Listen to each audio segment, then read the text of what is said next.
13ാമത്തെ നോമ്പായിട്ടുണ്ട്. ഇവിടെ ഫുള്ള് മഴ, കാലാവസ്ഥയൊക്കെ മഴയും നല്ല കാറ്റും തണുപ്പൊക്കെ ഉള്ള നോമ്പ്.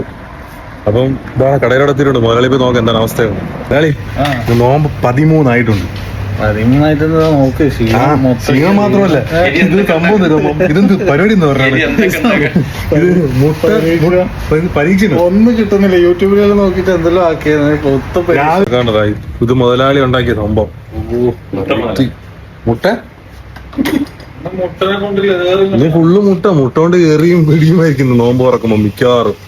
ഇതുണ്ട്, ബാക്കി ഐറ്റംസ് ഒക്കെ ഇനി കുറെ ഉണ്ട്, പക്ഷെ എല്ലാം മുട്ടയെന്നേ ഉള്ളു. ഇന്ന് മുട്ട പൊട്ടും. മുട്ട പൊട്ടിക്കാതിരിക്കാണ് ഉസ്താദിന്റെ ഒരു ഐറ്റം ഉണ്ട്, ഇത് കാണിച്ചു തരാം. അതിന്റെ വക ഹെൽത്തി ജ്യൂസ്. ജ്യൂസ് അടിച്ചിട്ടുണ്ട് സംഭവം അല്ലേ? ജ്യൂസ് അടിപൊളി ജ്യൂസാ. അത് കുടിച്ചാൽ പിന്നെയും വേണമെന്നറിയാം. പിന്നെ കുടിച്ച് കഴിഞ്ഞ് കഴിഞ്ഞാൽ എന്ത് ചെയ്യാൻ പറ്റും? ഉസ്താദ് വീണ്ടും വന്ന് അടിച്ചു തരുമോ? ഹെൽത്തി എപ്പോ വേണമെങ്കിലും ഇത് കുടിക്കാൻ പറ്റിയ. നോമ്പിന്റെ എല്ലാ ക്ഷീണവും പമ്പ അടക്കും. അങ്ങനെ ഒരു ഡയലോഗും കൂടെ ഉണ്ടല്ലേ? അതിന്റെ ട്രിക്ക് മനസ്സിലാവും. എന്നാ ഓക്കെ, കാണിക്കണ്ട. ഓക്കെ, കുടിക്കുമ്പോ കാണിച്ചു കൊടുക്കാം. ജ്യൂസ് ഉണ്ടല്ലോ, ഇത് കാണുന്ന ജ്യൂസ്, ഇത് ഉസ്താദിന്റെ ഹെൽത്തി ജ്യൂസാണ്.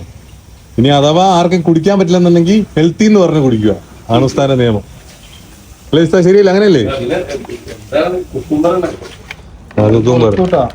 ഇത് തകർക്കും. നോമ്പോർക്ക സമയം ഇതാ തണുത്തുള്ള കുടിക്കുമ്പോഴത്തെ ഒരു ഫീല് ഒന്നുമില്ല.